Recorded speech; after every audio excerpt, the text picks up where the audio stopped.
नमस्कार, neutral voice के इस प्लेटफॉर्म पर आपका वेलकम करता हूं।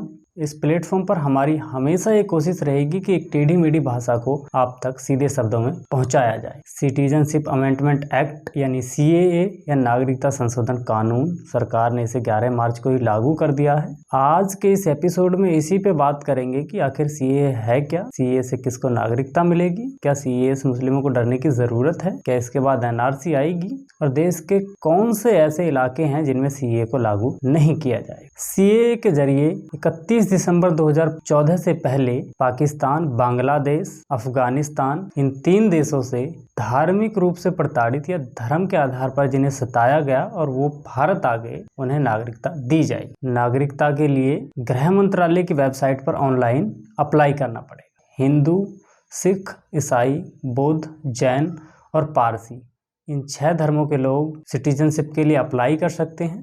सीएए लागू होने के बाद देश में कई पॉलिटिकल पार्टियां इसका विरोध कर रही हैं।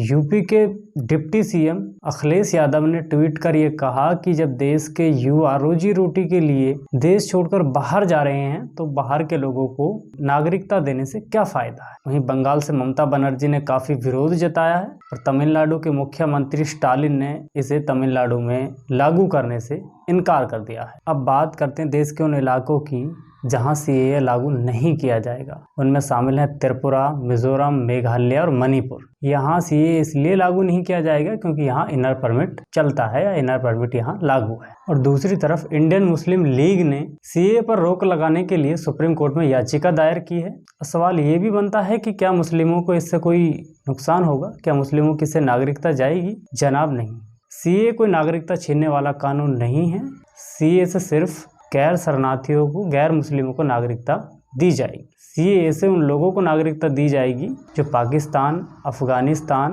और बांग्लादेश से 31 दिसंबर 2014 से पहले धर्म के आधार पर प्रताड़ित होकर भारत आ गए। अब इसके बाद सवाल आता है कि क्या सीएए के बाद एनआरसी आएगा? एनआरसी को भी असम में पूरा किया जा चुका है और देश के गृह मंत्री पहले से साफ कर चुके हैं कि एनआरसी को पूरे देश में लागू किया जाएगा।